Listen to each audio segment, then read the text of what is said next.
pilier de l'économie de l'offshoring et de nearshoring en Tunisie. Je suis ravi, c'est l'honneur, c'est le plaisir pour moi d'animer ce panel autour de ces deux métiers stratégiques et porteurs. Et aujourd'hui, ce panel a pour but de vous présenter les éléments de l'offre tunisienne en matière de ITO et R&D, des expériences d'investisseurs qui ont fait le choix de la Tunisie, qui ont fait confiance aux compétences tunisiennes, et aussi également un aperçu du cap tunisien sur le métier de l'offshoring avec une intervention de Siraouf Mhenni, directeur du programme Smart Tunisia et directeur HR Software. Je présenterai les intervenants au fur et à mesure.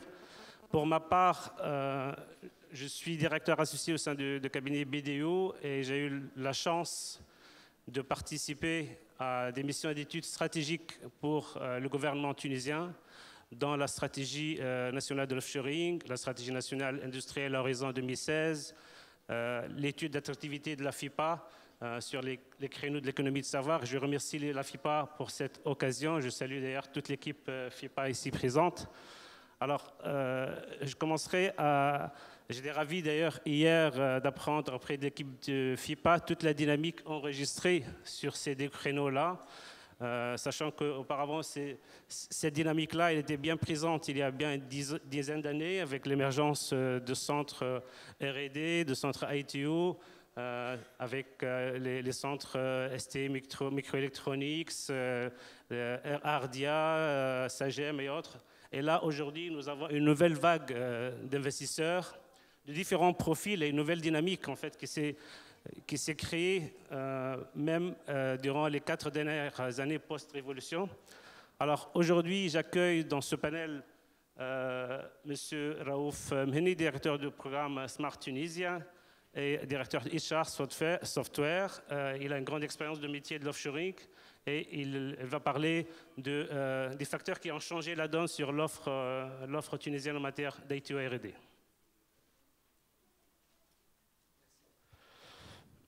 Merci Nice, je vais me lever. Bonjour tout le monde.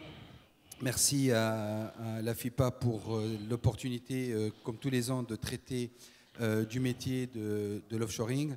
Un terme qui commence à être un peu banni du jargon. On n'aime pas dire offshoring parce que ça a une connotation de piquer du boulot ailleurs pour le mettre ici. Donc on a inventé le co-développement, on a inventé beaucoup de choses. Essayons de revenir un peu sur l'évolution de ce métier, d'une part, de cette activité. Et je partagerai avec vous mon avis de quelqu'un qui a évolué dans l'offshoring et dans les opérations de delivery internationale. Et essayons de répondre ensemble, peut-être aujourd'hui, à une question. Est-ce qu'il y a une opportunité d'investissement d'offshoring en Tunisie? Et si oui, à quel point cette opportunité est importante? En fait, l'offshoring, il a commencé il y a un très grand nombre d'années. Et drôlement, ça n'a pas commencé parce qu'il y avait une histoire de coût. Ce n'était pas pour le low cost que les premières opérations d'offshoring ont commencé. Personne n'a commencé à envoyer du travail dans d'autres géographies parce que ça coûte moins cher. La première raison a toujours été la flexibilité et la capacité. C'est qu'on est arrivé sur des opérations en 2000, si vous vous rappelez, où il y avait une demande énormissime que les pays n'arrivaient pas mathématiquement à combler. Et là, on se dit, où est-ce qu'on va chercher la capacité? On va chercher la capacité sur des pays qui ont un nombre de ressources nécessaires pour le faire. En tout cas, c'était dans un premier temps pour combler de vrais besoins de capacité. Drôlement, il se trouve que ces pays-là ont un niveau économique qui est inférieur aux premiers offshoreurs qui étaient les États-Unis et l'Europe. Donc le coût est arrivé comme une conséquence. Donc on s'est retrouvé sur un delta de coût qui est intéressant, qui est devenu par ailleurs pour ceux qui ont fait les premières opérations d'offshoring un facteur de compétition, un facteur compétitif. On arrive après, l'offshoring devient une réponse réelle à un besoin de ressources, parce qu'il y a des besoins et on n'arrive pas à combler, et en même temps, on arrive à produire des solutions, on arrive à produire des services, on arrive à développer des logiciels, on arrive à supporter des clients à un coût moindre. Après, tout le monde le fait. toutes les entreprises. Alors, qui a commencé le premier? Est-ce que c'est les sociétés de services qui ont commencé le premier? Est-ce que c'est l'éditeur de logiciels? Non. C'est des utilisateurs d'informatique, des grandes entreprises qui ont commencé au travers de leurs opérations dans des pays émergents à le faire. Autrement dit, c'était des banques, c'était des compagnies aériennes qui ont profité de la présence de leurs opérations dans des pays émergents qui ont commencé petit à petit à délocaliser. Résultat des courses, on se positionne aujourd'hui en 2015. Si on essaie de lire la photo, une pression sur les ressources est toujours d'actualité. Quand on lit les chiffres aujourd'hui de manque de ressources en ICT en Europe, il y a toujours des chiffres qui sont en dizaines de milliers dans tous les pays. Le coût, est-ce que c'est un problème? Il y a à boire et à manger. Donc on se retrouve en Europe avec l'élargissement de l'Europe, avec des pays qui sont en train de monter au niveau de vie. Donc forcément, les coûts ne sont plus les mêmes. Ce qui était hier un avantage compétitif low cost le devient de moins en moins. Mais on assiste surtout à l'émergence de nouveaux challenges et de nouveaux drivers pour l'outsourcing, pour l'offshoring, pour la délocalisation, pour le co-développement. On parle aujourd'hui de qualité. On parle aujourd'hui de protection de données personnelles. On parle aujourd'hui de réelle capacité d'agilité. Les marchés qui étaient capables d'absorber 10 000 et 15 000, ne parlons pas de l'Inde. Aujourd'hui, quand j'ai une opération de 20 000, je pense que c'est un peu compliqué de la monter ni en île Maurice, ni au Maroc, ni en Tunisie, ni en Égypte. Donc, on est maintenant dans des opérations de ce qu'on appelle les Global Delivery Network, dans lequel j'ai plusieurs sites de delivery et je joue ou les centres d'excellence, ou la spécialité, ou la capacité.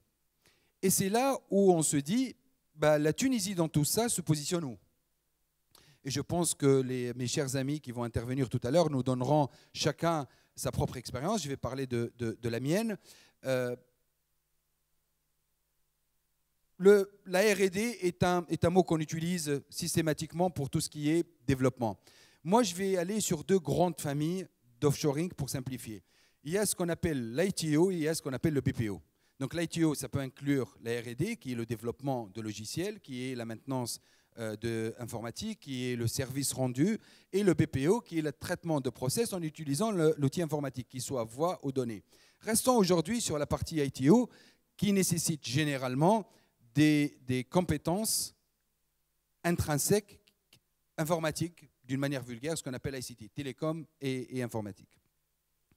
Donc, quand je suis une entreprise, et j'en suis une, et je représente une en tout cas, et je me pose la question aujourd'hui de mon déploiement à l'international pour avoir un facteur compétitif ou pour répondre à un besoin de capacité, quels sont mes critères de choix d'une location, d'un pays, d'une opération? Je reste toujours sur les premiers critères qu'on a évoqués. Il me faut de la capacité. Il est important, je discutais avec mon cher voisin qui est en train de recruter en ce moment, j'aimerais bien quand je veux recruter des ressources, que je puisse en disposer. Je lance une annonce dans la presse, que je puisse avoir quelques réponses. La seconde, donc quand je dis ressources, c'est des ressources qualifiées pour ce que je fais. La seconde, il y a quand même, la barrière n'est pas très haute pour l'ICT, mais il y a un minimum d'infrastructure. J'ai besoin d'un building décent, j'ai besoin d'une connexion à un réseau, parce que malheureusement, on ne peut pas faire de l'informatique, en tout cas aujourd'hui, plus d'informatique s'il n'y a pas de connexion réseau. J'ai besoin d'un minimum de confort pour mes employés, d'une facilitation des formalités d'import, d'export, de voyage, de propriété intellectuelle et autres. Et j'ai surtout besoin d'une qualité de ce que je rends qui est équivalente à ce que j'ai dans mes opérations qui ont la proximité client. Qu'elles soient à Londres ou à Paris, c'est la même chose, ou à New York, c'est la même chose. Donc, capacité en termes de ressources, une infrastructure de base et une qualité du service rendu. Nous, on s'est posé la question dans Sopra HR. Aujourd'hui, nous avons une opération en Tunisie de 350 personnes qui comportent les différents types d'activités. Donc, nous avons la R&D qui est le développement software, nous avons l'activité consulting ou implémentation et nous avons l'activité service client. Et on a réussi à avoir, c'est vrai que ça a pris quelques années, mais on a construit étape par étape. Aujourd'hui, nous avons l'opération la plus performante dans un réseau mondial d'offshoring du groupe qui comporte des pays comme l'Inde ou la Pologne ou autre. Pourquoi? Et c'est là la question à laquelle on va essayer tous de répondre. Elle est où l'opportunité en Tunisie? Donc la première, les ressources. il y a des chiffres. Je ne sais pas s'il y a une présentation où il y a quelques chiffres, mais aujourd'hui, nous produisons en Tunisie, nous produisons un nombre, allez, on va dire important par rapport à la population. On produit jusqu'à 5700 aux dernières statistiques de diplômés ICT. Donc, ça comporte les télécoms, ça comporte l'informatique, les techniciens supérieurs, les ingénieurs, les maîtrisards et autres. Après, forcément, donc, entre la meilleure école d'informatique et la dernière fac, il y a forcément un delta, mais dans l'absolu, c'est des gens qui sont prédisposés à intégrer ces métiers. Donc, le nombrier. Alors, la qualité, et c'est un sujet très important, il y a un peu de tout. Il y a des gens qui sont spécialisés dans le développement software, mais il n'y en a pas 5000. Forcément, donc l'année où il y a 3 acteurs de l'offshoring dans le développement software vont recruter 400 chacun, et forcément, il n'y a plus sur le marché. Donc, il y a quand même une limitation en capacité. Néanmoins, aujourd'hui, nous comptons quelque chose comme 40 000 aux estimations diplômés de l'ICT qui n'ont pas de travail. Alors, les 40 000, c'est des diplômés récents. Après, il y en a beaucoup d'autres qui sont convertis. Donc, la capacité est là et elle est réelle. La seconde, l'infrastructure. Alors, il y a une technopole, il y a plusieurs technopoles, mais dans celle la plus grande qui est Technopole Rasel aux environs de Tunis, qui est aujourd'hui un espace où j'ai la compétitivité et l'accès à l'infrastructure nécessaire pour développer un business ICT, qui soit dans la R&D ou qui soit dans le service, et qui répond aujourd'hui. La preuve, c'est qu'il y a beaucoup d'entreprises qui sont dans la salle, j'en reconnais quelques-uns, qui sont installées depuis des années, ça fonctionne. Reste la qualité, et c'est là un travail qui a commencé avec des associations comme TACT, avec des chambres de commerce comme la Chambre américaine, le ministère de la formation professionnelle et de l'emploi. Il y a un ensemble de travaux qui sont en train de se mettre en place pour élever le niveau par rapport aux besoins des entreprises. Pourquoi? Parce qu'on ne peut pas fabriquer des ingénieurs qui sont excellents en design et en fabriquer 5000 si on n'a pas la garantie de quelqu'un qui les recrute. Donc, qu'est-ce qu'on fait? On est dans une logique maintenant push-pull, dans laquelle il y a un entrepreneur, un investisseur qui exprime un besoin et tout de suite une mécanique agile qui se met en place pour, on a fait une expérience qui s'appelait TACT Academy, dans laquelle on a pris des gens, des diplômés qui n'étaient pas ce qu'on appelle entre guillemets ready. Qu'est-ce qui leur manque?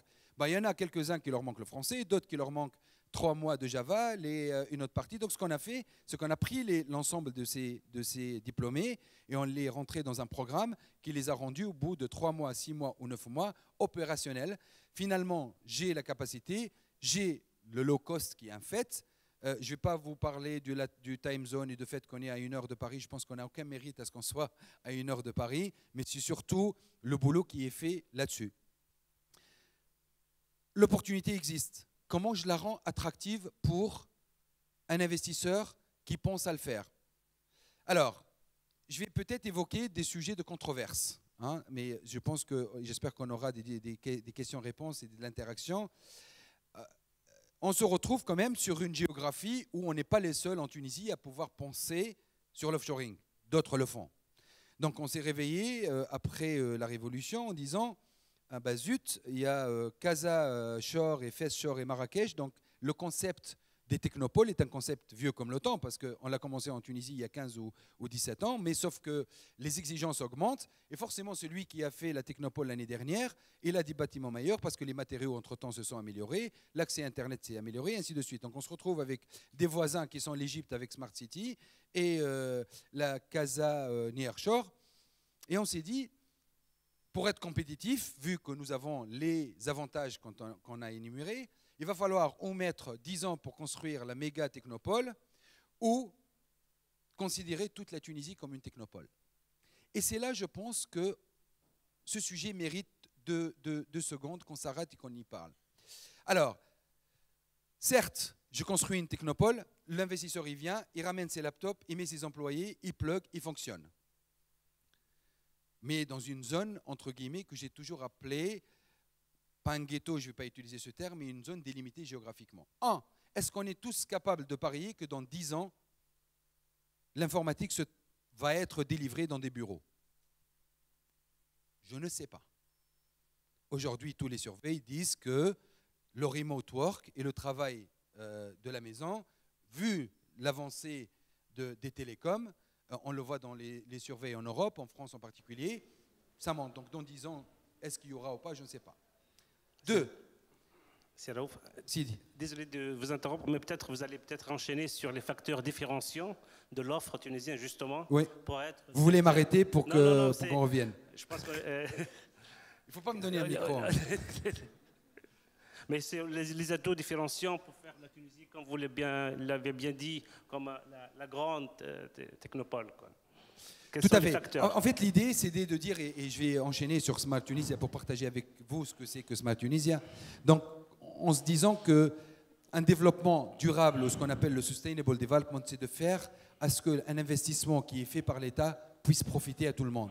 Autrement dit, quand je fais une zone que j'appelle Technopole, dans laquelle j'ai des 150 mégabits et 200 gigabits et j'ai les meilleurs laptops du monde et j'ai des bus qui sont très beaux qui transportent mes employés et qu'aux environs de la Technopole, j'ai la misère, je ne pense pas que ça soit le bon modèle sustainable, pérenne de développement. Maintenant, je dis, si je considère que toute la Tunisie est une méga Technopole et qu'à chaque fois que je raccorde un bâtiment avec de la fibre optique, j'ai l'ensemble des voisins qui vont en profiter, je pense qu'on sera dans un modèle meilleur.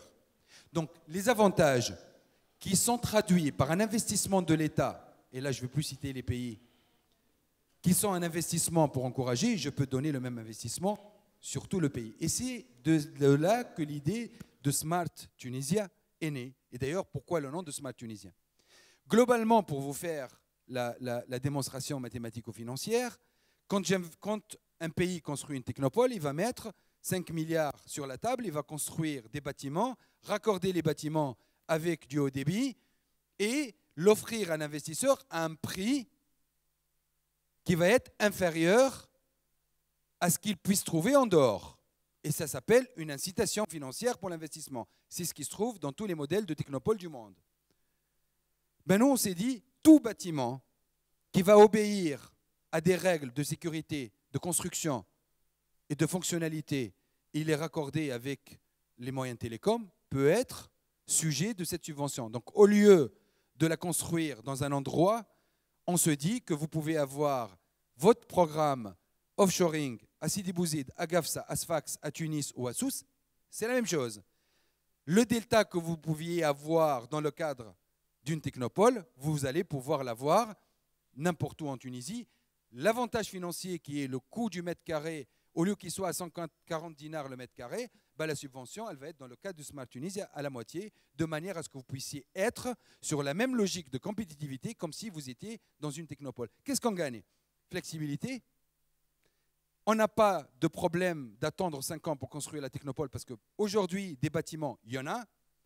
Ça permet le développement durable également et surtout une flexibilité pour l'investisseur pour se mettre là où il veut. Pourquoi là où il veut? Parce qu'il y a aussi la vie de nos employés.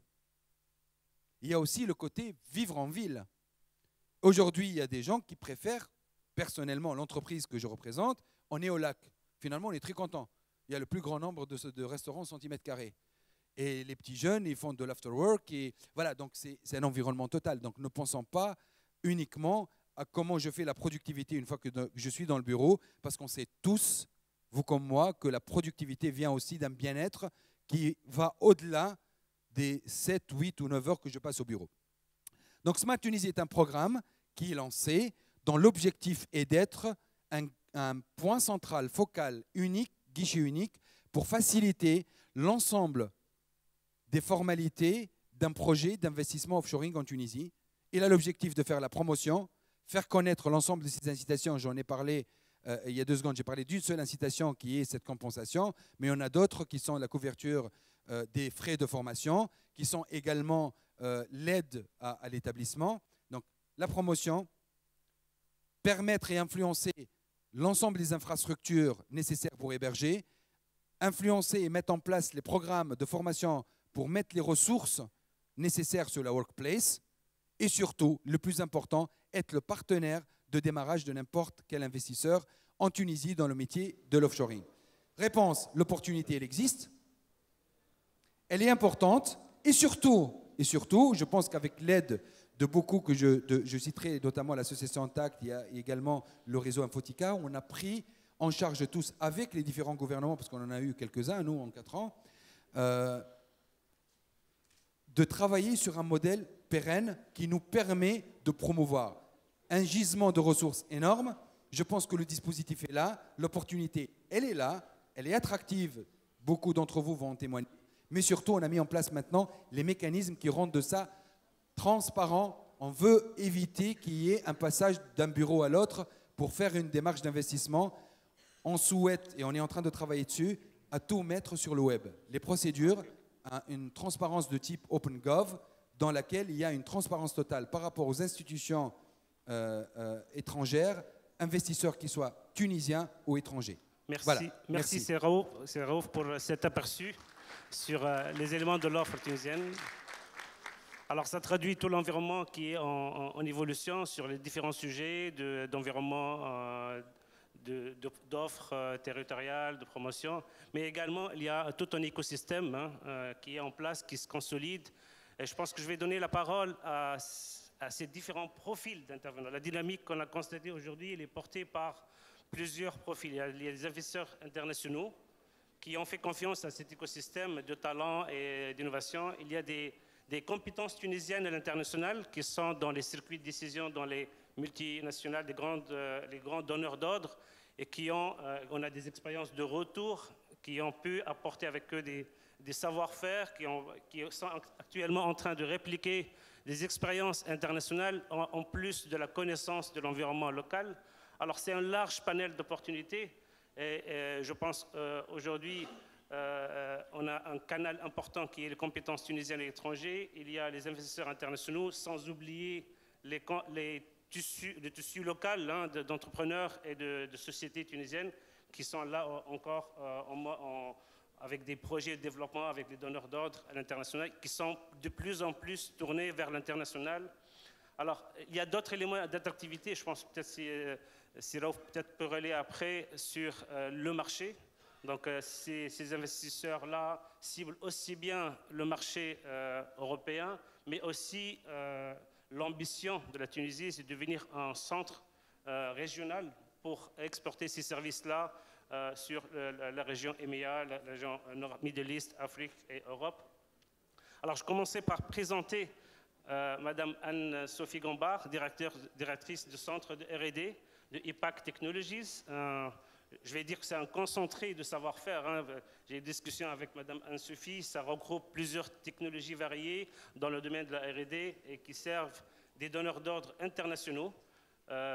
L'expérience, vous êtes récemment implanté il y a presque une année. Et félicitations pour ce centre-là qui a pu employer un pool de vingtaine d'ingénieurs sur différentes technologies. Et je pense, je vous laisse témoigner peut-être de ce vécu d'expérience avec l'écosystème tunisien, avec les différents éléments de l'offre. Merci. Très bien, merci beaucoup. Bonjour à tous. Donc, comme je ne peux pas vous expliquer en une minute ce que fait IPAC, je pense que ce n'est pas la partie importante. Ce qui est important, c'est le fait que IPAC, c'est une société très, très innovante où, pour nous, dans le domaine de la R&D, l'élément vraiment le plus capital, c'est l'élément humain. On fabrique beaucoup d'innovations de haute valeur ajoutée, mais la seule richesse qu'on a sont nos collaborateurs. Donc, on a une expérience en Tunisie du point de vue du recrutement qui est très positive pour plusieurs raisons. D'abord parce qu'il y a un grand savoir-faire en Tunisie. On utilise beaucoup de technologies très pointues dans beaucoup de domaines, que ce soit l'informatique industrielle, l'informatique de gestion, le web, mais aussi la robotique, l'automatisation, la construction, le design mécanique. Donc, on couvre un grand nombre de spécialités. Et on a pu trouver en Tunisie les expertises pour chacun de ces domaines qui sont très pointus. Donc, déjà, c'est un grand avantage pour nous. Le deuxième avantage, c'est qu'il y a énormément de gens qui sont diplômés, qui sont très motivés. Donc, c'est facile pour nous de prendre vraiment les meilleurs, de prendre ceux qui correspondent le mieux à notre culture d'entreprise, ceux qui sont les plus motivés. On n'aurait pas cet avantage-là ni en Europe, ni même aux États-Unis où on a notre maison mère dans la Silicon Valley, parce que ça serait beaucoup plus difficile et il y a moins de capacité. C'est un très grand avantage parce qu'en quelques mois, voilà, on a maintenant 20 collaborateurs qui sont formés, qui sont déjà opérationnels, qui commencent à inventer nos machines du futur. Et bon, c'est pas terminé, mais c'est une chose qu'on aurait pu faire, je pense, ni en Europe, ni aux États-Unis, garantie. Donc, ça nous permet de progresser, d'avancer très rapidement. Et on a aussi un grand avantage qu'on n'avait pas, disons, on a été surpris de ça, parce qu'on a fait une étude avant de venir pour voir que voilà, toutes ces compétences et ces expertises existent en Tunisie, mais on n'avait pas prévu l'énorme flexibilité des Tunisiens. Bon, j'ai travaillé dans beaucoup de pays dans le passé, c'est la première fois que je vois une flexibilité comme ça, des gens qui sont très ouverts, qui s'adaptent très rapidement à des conditions nouvelles, qui embrassent vraiment une culture, une manière de faire les choses. Chez IPAC, on travaille, bon, on est américain d'origine, mais on travaille beaucoup avec des Européens, des Allemands, des Français, des Néerlandais. Et il n'y a jamais aucun problème. Tous nos collaborateurs étrangers qui nous visitent en Tunisie sont très agréablement surpris, la facilité avec laquelle ils peuvent communiquer avec l'équipe tunisienne, la collaboration qui se crée immédiatement. Et une chose qu'on n'attendait pas non plus, donc ils reviennent beaucoup. Donc on a beaucoup de collaborateurs, de visiteurs qui viennent à Tunis.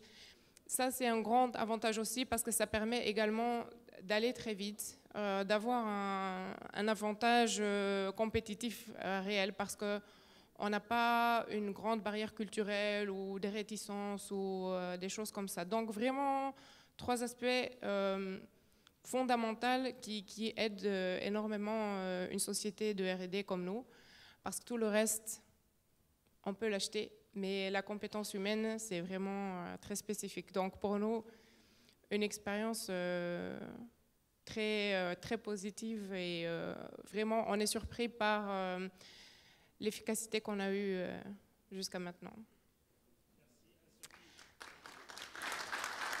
Merci. C'est réjouissant, oui. Juste une dernière petite chose. Pour tout le reste, vous vous adressez à la FIPA parce qu'ils vont vous aider. Ils font un travail vraiment excellent pour les investisseurs étrangers. Voilà. Merci Anne-Sophie, c'est réjouissant d'entendre cette faculté de capital humain tunisien. Alors, je m'adresse à M. Olivier Pitra, qui est directeur de Easy System, une société qui développe des modules et des plateformes e-learning destinées au marché international. Ma question est la suivante. Qu'est-ce qui vous a motivé le plus pour venir en Tunisie? C'est tout récent, si vous êtes tout récemment implanté. Vous étiez en concurrence avec quelle autre destination pour ce métier-là et quelle est votre perception? Oui, bonjour à tous. Alors en fait, je vais faire court parce que notre expérience est très courte. On est en Tunisie en fait depuis 2 mois. Donc on est une société française, on existe depuis 15 ans, on est également implanté au Canada. Et en fait, nous, notre motivation, on fait donc des modules e-learning, c'est notre cœur de métier, et on travaille à 90% dans le monde pétrolier. Et depuis, on va dire, 9 mois, il y a une grosse crise pétrolière, due à la baisse du cours du pétrole. Et donc, nos clients nous demandent de baisser nos coûts de production. Donc, je ne vais pas tourner autour du pot, Ma motivation première, c'est d'arriver à produire moins cher, Alors, en fait, notre projet, c'est de monter un plateau de production, de mettre aussi tout notre pôle marketing et puis toute notre assistance clientèle. Alors, on est en phase de recrutement. On a déjà recruté 5 personnes. Ouais, c'est pas grave, pas besoin de... On a déjà recruté 5 personnes et puis on a 5 recrutements en cours. Alors, l'expérience dont je peux parler, c'est que je suis agréablement surpris par le nombre de profils, par la qualité des profils. Les 5 personnes qui ont démarré depuis un mois, c'est assez surprenant, quoi. Des jeunes très motivés qui ne sont pas forcément tout de suite à l'aise. Nous, on fait beaucoup aussi de design, etc. Donc il y a une différence entre le design d'ici et puis le design européen ou le design Canada, mais ils ont très rapidement compris, quoi. Il y a de l'intelligence, il y a de la motivation. Et on est déjà opérationnel, quoi, au bout d'un mois. Et puis au niveau technique, donc on est en train de recruter des ingénieurs informatiques parce qu'on fait aussi du software pour en fait diffuser nos modules multimédia au plus près de nos clients, quoi, notamment sur des plateformes. Donc on diffuse ça en ligne, on diffuse ça dans des containers aménagés, enfin on a plusieurs formules. Et là au niveau technique et ingénieur, oui, on est aussi agréablement surpris, quoi. Ils connaissent tout ce qui est technologie assez récente. Ici. Ok.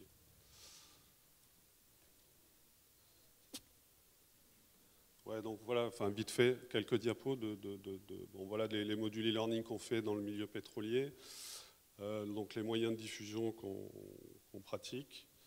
Alors un de nos produits phares, ce sont des containers maritimes en fait qu'on aménage en salle d'auto-formation avec 10 cabines et qu'on va déposer donc sur des sites offshore, par exemple en mer du Nord ou en Afrique. En ce moment, on travaille en Angola. Et puis, on vient de développer aussi un nouveau produit qui est destiné en fait à animer des stages présentiels, quoi. Donc, on a aussi une activité R&D qui est assez importante en ce moment. Et au vu des premiers profils qu'on trouve sur place, je pense aussi qu'on va aussi peut-être localiser une partie de notre recherche et développement ici en Tunisie, quoi. Après, pour le reste, oui, enfin, moi je suis là depuis un mois, le pays est agréable. C'est aussi important, quoi, la qualité de vie, quoi. Et puis, voilà à peu près ce que... Merci. Allez. Alors, ceci n'est qu'un échantillon, en fait. Hein.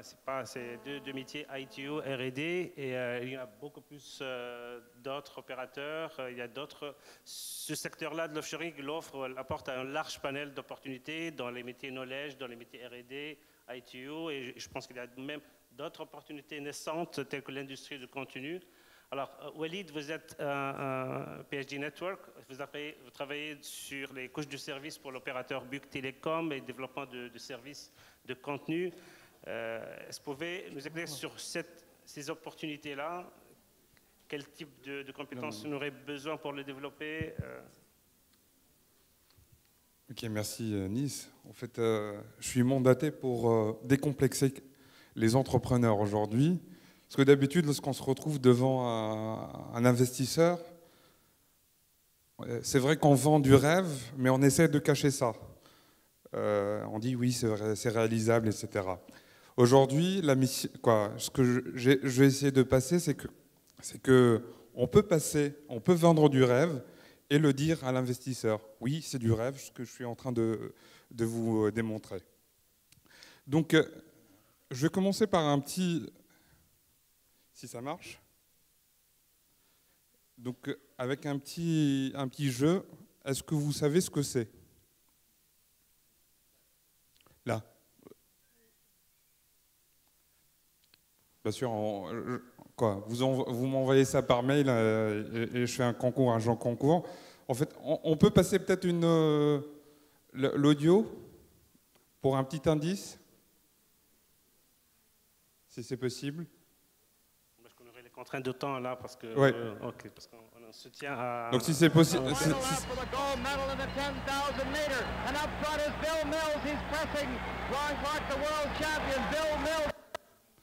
Donc c'est bien.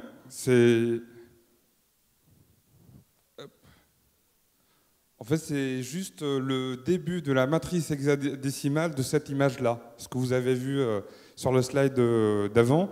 Et c'est l'image d'arrivée d'une course mythique, Tokyo, les Jeux Olympiques 1964.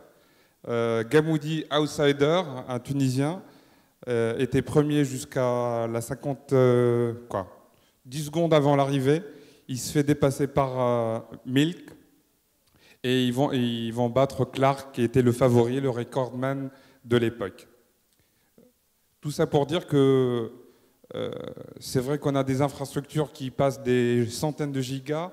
On a de la 4G, de la 3G, du LTE, etc. On a des tuyaux, mais l'essentiel dans tout ça, j'ai perdu le micro, non c'est bon, et l'essentiel dans tout ça, c'est l'émotion qu'on passe dans ces tuyaux-là. Le contenu, c'est ce qui raconte une histoire aujourd'hui au sein des tuyaux qu'on est en train de mettre en place. Et l'histoire dit que c'était toujours le cas pour toutes les autoroutes de l'information et même les autoroutes physiques. Que vaut la route 66 s'il n'y avait pas Hollywood et le Baghdad Café ou la fameuse Beat Generation avec Jean Kerouac. Donc aujourd'hui, la route 66 est une destination touristique grâce au contenu et à Hollywood. Un exemple plus ancien, c'est celui de l'imprimerie. Et Gutenberg, s'il a réussi son marché, c'est parce qu'il a imprimé la Bible. Donc le contenu, c'est une croyance. Il faut y croire, et ça a commencé même avant avec les grottes de Lascaux, où les gens de l'époque, racontaient leurs histoires, de leur quotidien. Et même dans notre tradition à nous, raconter des histoires était un instrument de survie. Scheherazade, dans les Mille et une nuits, elle a réussi à survivre parce qu'elle a raconté des histoires. Et en partant des grottes de Lascaux, en arrivant à nos toits actuellement, il suffit de voir à travers l'hublot de l'Airbus qui atterrit sur Tunis-Carthage, le nombre de satellites et le nombre de paraboles qui fleurissent et qui ont fleuri sur les toits tunisiens. Donc, l'histoire, l'infrastructure ne vaut qu'avec le contenu. Le contenu, c'est ce qui donne aujourd'hui la valeur aux autoroutes de l'information. Merci Walid. Là, je me rappelle de la sensation quand j'ai reçu ces slides-là. Donc j'attendais de voir les messages clés autour de la personne qui l'a fait. Donc merci pour cette introduction et cet aperçu sur le potentiel de cette industrie de contenu. Alors, le temps nous presse, c'est vraiment intéressant de partager toutes ces expériences-là. On a des expériences aussi de retour de la diaspora tunisienne qui est revenue avec des projets. Alors, je vais présenter M. Younes Berzel, le directeur de Sphinx MENA Region. C'est un éditeur de logiciels d'études, d'enquête et d'analyse de données qui s'est implanté en Tunisie tout récemment, qui est à cheval entre la Tunisie et la France, avec un centre de services. Alors, quel était le chemin de retour? Quel est le retour d'expérience de ce projet-là? Bonjour à tous. Tout d'abord, je tiens à remercier la FIPA de m'avoir donné l'occasion de partager mon expérience d'implantation d'une entreprise française en Tunisie. J'interviens avec une multiple casquette et facette. Je suis à la fois une compétence tunisienne résidente en France. Je représente un investisseur français. Je suis enseignant-chercheur, donc proche du monde académique, et je connais le monde de la formation des étudiants, et à la fois manager dans l'entreprise. Nous avons implanté la société depuis 2013, donc une courte expérience de 2 ans. Sphinx, c'est une société, c'est un éditeur de logiciels français. Depuis 30 ans, il produit des logiciels d'enquête et d'analyse de données avec 50 000 utilisateurs dans le monde, avec des bureaux en Brésil, en Allemagne, au Canada, et tout récemment avec Tunis, avec sa filiale Sphinx MENA. Pourquoi le choix de la Tunisie? Il y a des raisons ou des raisons subjectives. C'est une certaine amitié avec la Tunisie, des fondateurs, mais aussi une relation de confiance qui a été établie avec la direction. Mais notamment des raisons objectives, c'est-à-dire la proximité de la Tunisie, que ce soit géographique mais aussi culturelle, l'infrastructure et la bonne image des compétences tunisiennes, parce que au groupe France, on a eu des salariés tunisiens, donc on a eu une bonne image. Donc, ce qui a incité le groupe à s'implanter. Mais aussi, il y a les ressources humaines. Donc, quand j'ai proposé le projet, j'ai établi un business plan et c'était les premiers arguments, c'est les ressources en termes de compétences, de flexibilité et de capacité d'apprentissage. Le point sur les incitations fiscales ou le coût, c'était en dernier niveau. C'est pas ça qui a vraiment au premier intéressé l'investisseur. Par rapport au retour d'expérience, globalement, nous sommes, en tout cas, le groupe est satisfait parce qu'on a trouvé des personnes compétentes et notamment flexibles. Et ça, c'est très important dans le monde dans lequel on vit. C'est flexible, on peut travailler à des horaires décalés. On peut travailler avec des rythmes soutenus. Donc la flexibilité et la capacité d'apprentissage qu'on a pu constater de la part de nos salariés tunisiens. Une croissance à 2 chiffres. Bon, on peut dire que quand on commence petit, forcément, il y a de la croissance. Mais aussi une certaine volonté maintenant. Tout récemment, il a été acté que Sphinx MENA, la filiale, va devenir Sphinx Africa et Middle East. Donc étendre la zone géographique vers toute l'Afrique.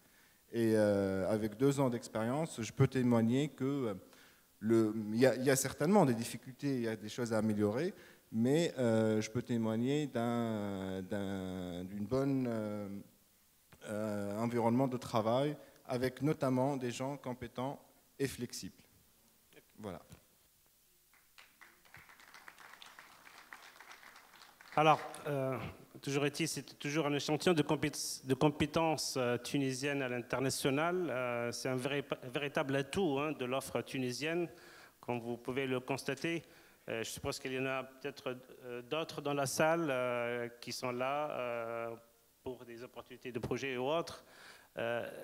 Madame Rim Sahnoun, directrice de Orange Labs Tunisie, vous étiez à un moment donné dans la question de benchmark par rapport à l'offre tunisienne. Et ce qui renforce un peu la connexion de la Tunisie, c'est la présence aussi de ces expériences internationales qui ont la double casquette, la connexion avec les projets de développement de ces clients-là internationaux, la connaissance du contexte local, et bien sûr des facteurs objectifs qui en renforcent ces choix-là. Madame, quel était aujourd'hui, d'abord le centre de service, il est orienté développement de produits et services, knowledge. Aujourd'hui, comment vous voyez un peu le cap de ce centre-là de services en Tunisie? D'abord, bonjour à tous et merci pour cette opportunité.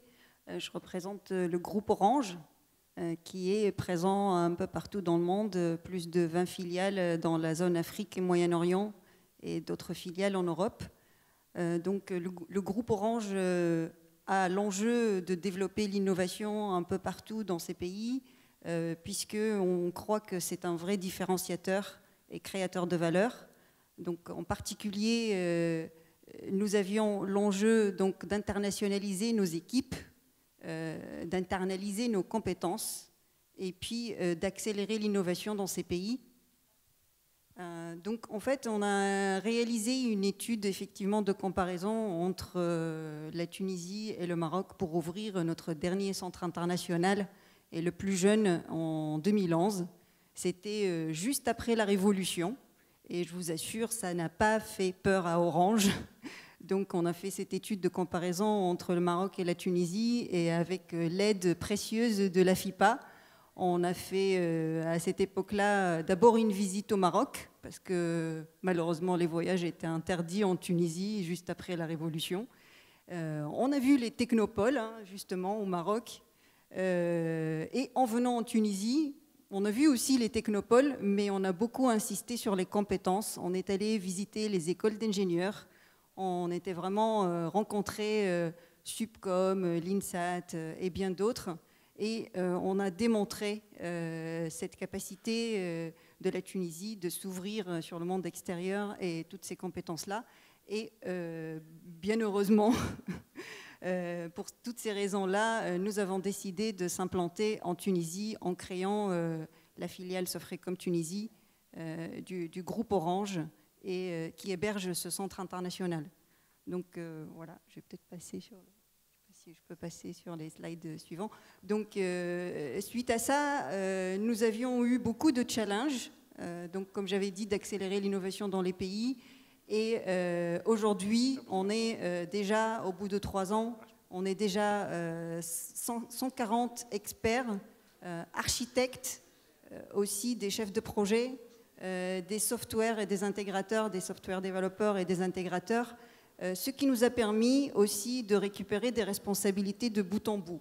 L'enjeu du groupe Orange, c'est pas que de faire un centre avec effectivement de la capacité de production, mais aussi un centre avec des compétences technologiques et des spécificités qui est capable de prendre des responsabilités de bout en bout. Aujourd'hui, on a démontré cette capacité-là, on a la confiance du groupe Orange et on a déjà la responsabilité de 2 projets majeurs qui sont le rechargement prépayé et Digital Kiosk.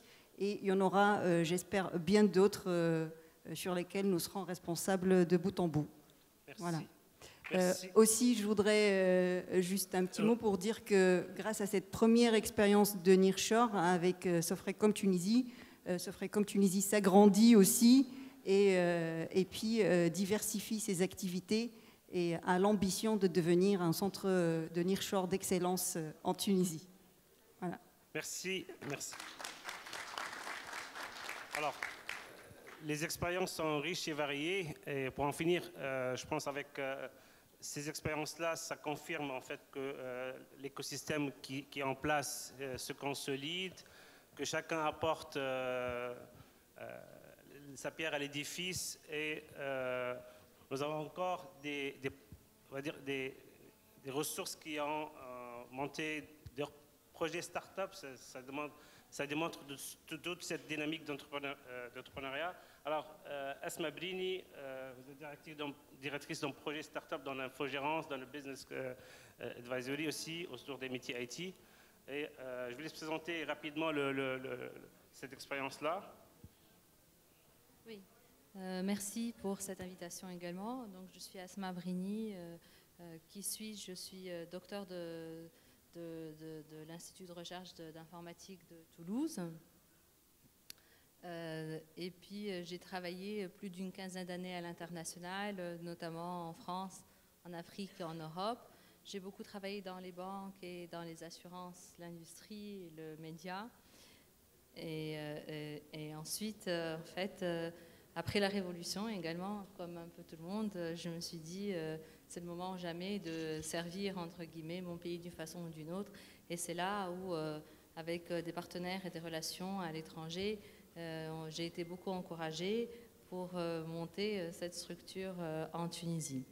Donc, il faut dire que pour cette structure, on a été plusieurs personnes à revenir au pays après la Révolution. Donc, nos directeurs sont des gens qui ont aussi fait le choix de revenir en Tunisie. Donc, ce sont des compétences tunisiennes qui ont étudié et travaillé à l'international. Et puis, on a monté différents pôles. Donc, on fait différentes activités de service IT. Comme l'ont dit les personnes me précédant, effectivement, on est très content de la formation tunisienne, des ressources tunisiennes, de nos consultants. Ce sont des gens qui sont très assidus, très motivés par le travail. Et donc, aujourd'hui, grâce à notre capital et c'est les ressources humaines, grâce à ça, aujourd'hui, on développe des projets pour la France, l'Angleterre, et puis on a des possibilités, des opportunités en route pour travailler sur l'Afrique également. Donc, nos objectifs dans le futur, c'est de continuer à nous agrandir et c'est aussi de développer un centre de recherche en collaboration avec les universités tunisiennes et étrangères et en collaboration avec les entreprises à l'international également. Merci Asma. Alors, ce échantillon de compétences riches et variées.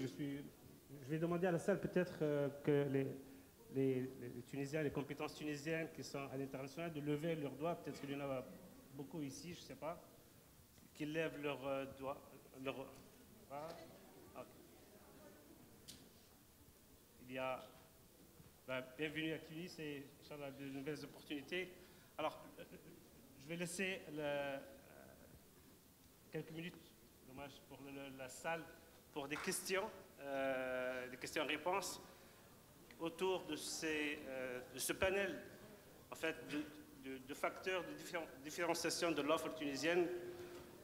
On a bien vu, et je pense que c'est partagé, peut-être l'audience aussi le perçoit, l'attractivité de la Tunisie est construite pour ces métiers-là, notamment IT ou R&D, autour d'un capital humain, un capital de savoir-faire, une connexion avec l'international et des différents leviers. Hein. Ça part de compétences internationales, de centres internationaux, de compétences internationales à l'étranger.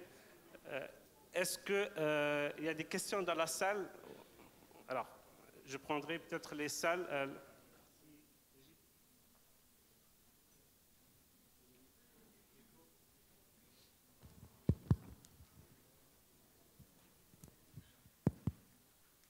Merci, Président. Najib Abida, PDG du Technopole de Sfax. Alors nous, on est un technopole orienté IT, beaucoup plus dans le e-santé. On est à peu près 7000 personnes. Et ma question est adressée à Madame Anne-Sophie de Silicon Valley. Alors, tout le American Dreams, il est basé sur les talents et l'accès à la science. C'est-à-dire fixer nos talents aux États-Unis et amener aussi d'autres talents des autres pays pour développer l'Amérique. Aujourd'hui, Smart Tunisia, on parle d'offshoring, c'est très bien, amener HP, d'autres.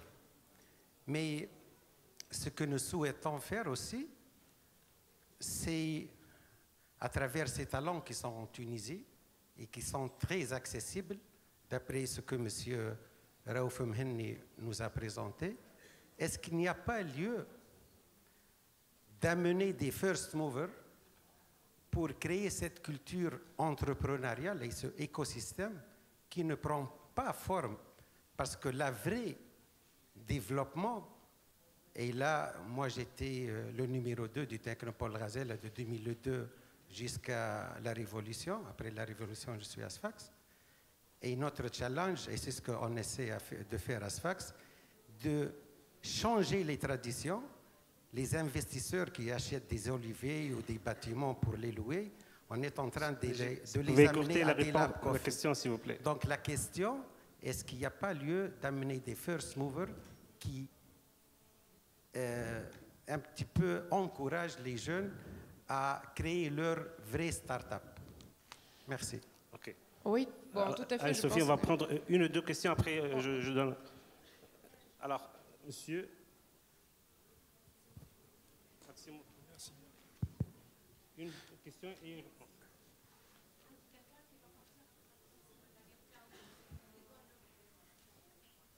Monsieur. Oui, bonjour.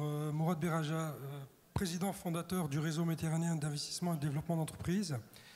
Nous sommes basés à Nice. Ce réseau existe depuis 25 ans maintenant. Nous accompagnons pas mal d'entreprises européennes dans le cadre de leur développement international. Et nous avons l'honneur d'avoir mis en place une solution qui permet à ces structures de se développer à l'international en mettant en place directement un plan d'action en 72 heures. Toute entreprise qui veut se développer à l'international, en 72 heures, peut mettre en place avec un premier audit avec le décideur. On met en place sur n'importe quel type de marché, puisque nous sommes ouverts sur 100 pays.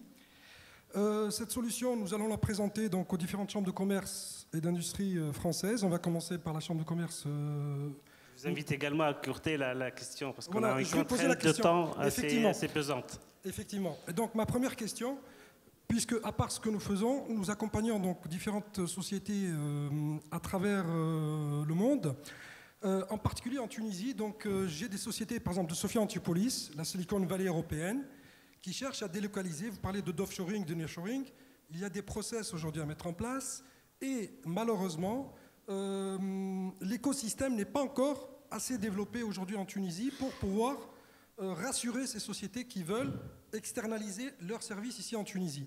Donc, ne peut-on pas voir ensemble comment on peut mettre en place tout un programme dédié pour rassurer ces structures en leur disant il y a un plan d'accompagnement qui va vous permettre de pouvoir sécuriser votre opération qui va être externalisée. Donc, peut-on voir ça ensemble avec vous et voir un peu les préconisations que l'on peut... Merci. Merci. Merci, monsieur. Alors, Madame Anne-Sophie, peut-être vous répondez à la question sur les first movers dans le secteur de R&D. Oui. Et puis, peut-être, si Raouf a répondu en partie à la deuxième question. Donc, bien sûr, c'est vrai, et je pense qu'il y a un grand potentiel en interne, et il y a un petit changement de culture à faire pour que les jeunes aient confiance en eux, qu'ils se disent, voilà, on peut faire plus que des petites choses ou de l'outsourcing, on peut faire des grands projets. Moi, je pense que c'est une bonne... il y a une très, très grande richesse, il y a un puits de pétrole pas foré, donc beaucoup de travail à faire là-dessus.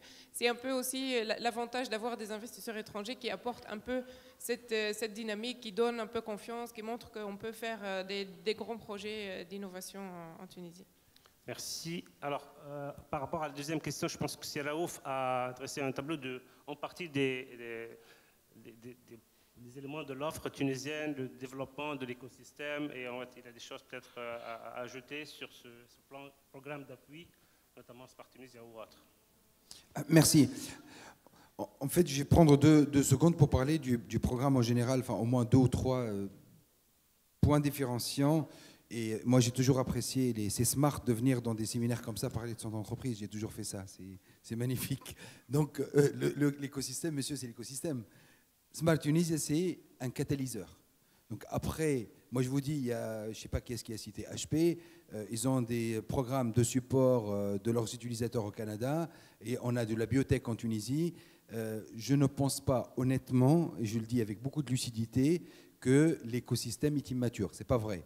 Après, qu'il y ait des entreprises qui ont des besoins, j'ai eu l'occasion auparavant de travailler avec des entreprises qui ont des besoins très particuliers et qui puissent avoir besoin d'un accompagnement particulier, je pense que c'est le rôle des acteurs de l'écosystème qui peuvent être votre entreprise ou d'autres entreprises. Néanmoins, aujourd'hui, le rôle d'un programme de type Smart Tunisia, c'est de mettre en place l'infrastructure nécessaire pour que la loi des 80-20, 80% des investisseurs puissent trouver l'aide, le support, comme on l'a évoqué, qui leur permet de dérouler leurs opérations. Et je pense que, encore une fois, d'une manière très lucide, le benchmark aujourd'hui, il est sans appel. On n'est pas les meilleurs au monde, on n'est pas les derniers au monde. Dans les catégories où on se positionne aujourd'hui pour la cible de la Tunisie, qui est la nôtre en parlant d'ITO, le fait qu'il y ait tout ce beau monde qui en parle, je pense qu'on est compétitif. Maintenant, il ne faut pas tomber dans le travers de dire je suis le plus beau, le plus intelligent. Ce n'est pas ça. Néanmoins, l'écosystème, moi je crois à la liberté d'entreprendre. Moi, je me rappelle, je suis venu en Tunisie en 2008, il n'y avait pas de solution de facilities.